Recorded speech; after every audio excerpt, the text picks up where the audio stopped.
want their students to be happy and on their own. They also want to be very certain that they are not failing classes, that they are doing well. And we also had a lot of people respond about the emotional, how are the kids doing emotionally? Are they healthy? Are they struggling? Do they have the support they need? And that was interesting because that's not always a topic that's either, even talked about between friends until you sometimes hit a certain age and are comfortable enough. And also not something that I ever thought many parents talked about with their kids as much as it was talked about in the responses to our survey. So as an extension of what they were worried about, parents also voiced, for students who are closer to the end of their time in finishing their undergraduate degree, they wanted to know that they were getting the support and guidance that they needed to figure out what they were doing next. And I feel like that brings me to the question of there has got to be a point in everyone's life when they just look at something or look at a moment in their life and they're like, what the heck am I doing? What am I going to do? What do I even want? And I think that was something that for a lot of people around me, although at the time that I went back to school and was at RIT, I sort of had figured out, but all the students that I was surrounded with, I just remember finishing finals my last semester and everyone being like, okay, what's going on? What are we doing? Where am I going? A lot of kids around me were not from Rochester. So they were like, do I stay here? Do I leave? What am I going to do?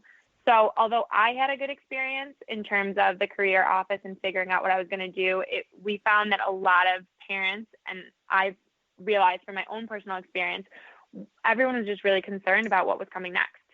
So that kind of led us to realize that many parents were very comfortable with the communication that they had with school, although they wanted more information that, some schools prohibit. So you can't really always get your students' grades. It was kind of a hard thing because parents wanted their kids to be their own person, but they also wanted that important information to make sure everything was okay. So I think that's where, what you're doing comes in and a little bit more communication on the school side to really ensure that a student is on the right path, they're getting the support that they need, and they're, having the resources to figure out who they are and figure out those next steps.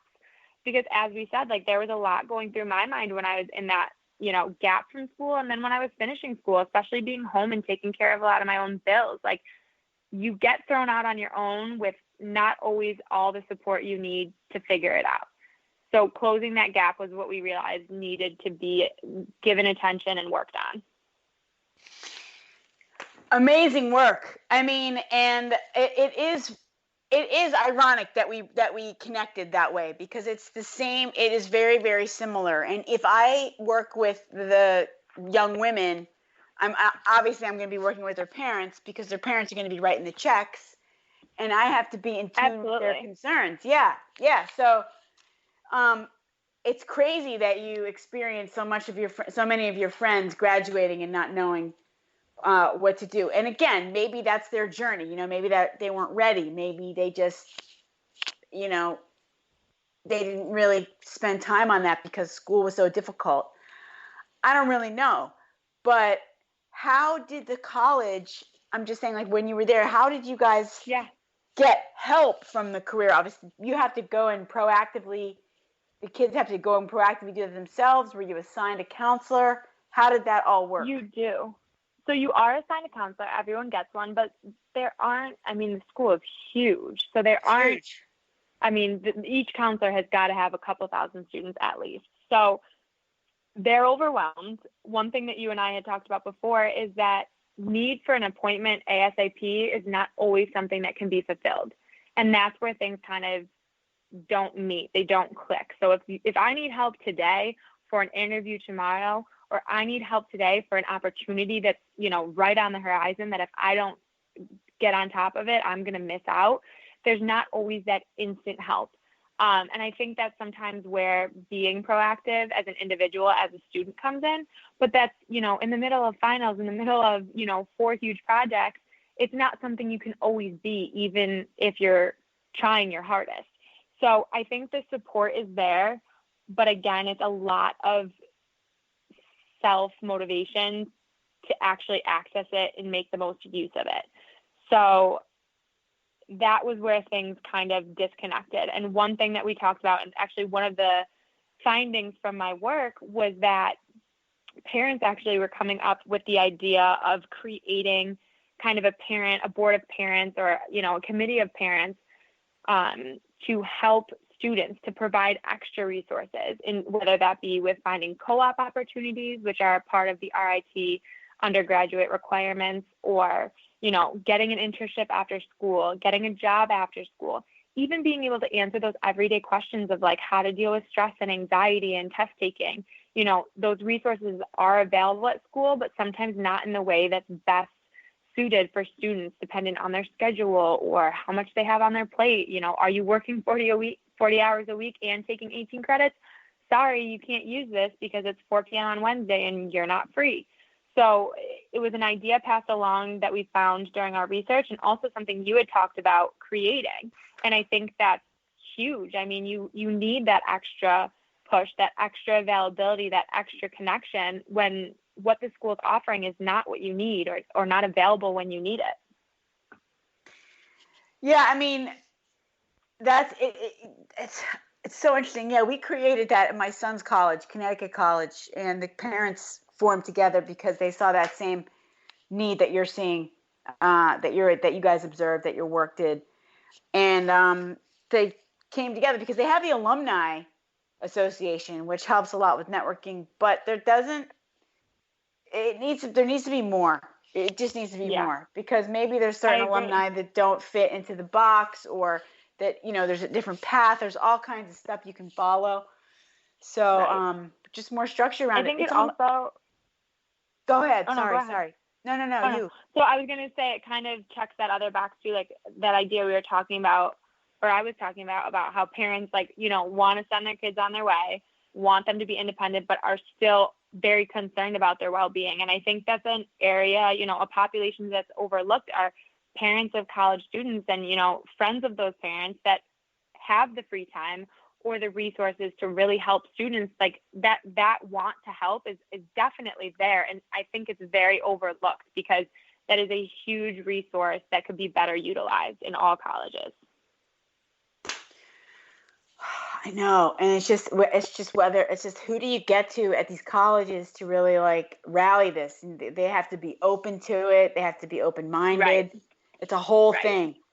It's almost like you guys need the last semester just to focus on that. Like, you shouldn't even have to take classes your last semester. You should just be focusing on this. I agree. And I also think, in what we're talking about, it's easy to say how much is needed, but at the same time, I do understand the responsibility of the school and how much pressure that puts on them, just because, in having to work closely with the school, I realized how much time it takes to get an initiative like that actually moving. But I think it's a great idea to pass around if, even parents on the side want to make an unofficial, Facebook group for that school, or something unofficial that doesn't have to be, done through the school. Because I know that process is very time consuming and takes a lot of, faculty to put together. But, it is definitely something for parents to think about, whether that's affiliated with the school or just something that they do on their own to support students. I feel like you should publish this work, because it's so important. Like, it should be an article or published in a research journal or something like that. We did so much work on it, and it ended up being such a long paper. And I think at that time, if someone else were to read it, I think they'd probably think it was so great. But having analyzed it for so long, looking back and getting it published, I think I'd want to spend another 3 weeks straight just looking over it and weeding through it and fine-tuning it before I felt ready to really put it out there. Well, thanks for doing all that work. I might have to borrow it. Absolutely. There's more to go, so I still have to fill you in on more on another time. Oh, well, I'll have you back on the show for another episode. Are you down with that? Yes. Oh my gosh, absolutely. I would love that. Okay. So, we're getting ready to wrap up because we are on a time limit here, but just a quick question on how your job search is going. I'm just curious. Are you getting traction? It's going well. So I had a second interview yesterday, and so the work I want to be doing will be in the OR. And so to kind of give me that final check of approval, I have to get myself in the OR to make sure I am not that girl who passes out on the floor. So That will happen tomorrow morning, and hopefully I will have good news to update you on next week. Oh, yes. Good luck. I'm sending good waves, good vibes through the airwaves. It's so exciting. Thank you. Thank you. Yes, I'm very excited. Okay. So that being said, if you could give one piece of advice to the sisters on the rise, what would it be? So I think my biggest piece of advice, I know, having gone through what I've gone through, I think everyone needs to view themselves and value themselves through the eyes of all of your strengths and abilities. Through all stages of life, whether you are 15 or 85, there will always be a huge laundry list of things that you struggle with, or you wish you could do better, or you want to improve on. And I think I spent so much time focusing on those and defining myself by that list that I finally came to this place, especially during interviewing, that I realized I held myself back from so many potentials, just my own potential. I locked my confidence in a box for years by defining myself by that laundry list of to-do, of need to improve on. So what I realized was that I needed to look at myself and value myself, holding myself by my strengths, by my abilities, the things that I'm good at, the things that I'm proud of, and take that and bundle it all together and use it as my confidence.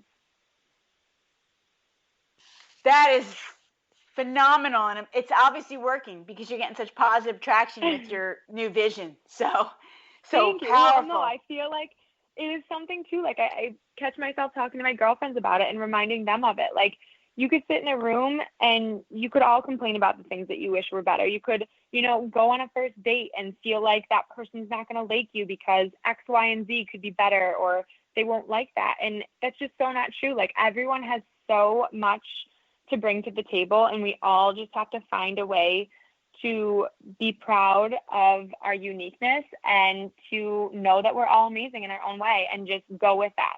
Have that be your strength. Have that be where you find your confidence. Alex, that is so beautiful. Again, you're so wise. I think that's the 3 years off. I think you're way wise beyond your years. Well, I'm glad it is coming back around now.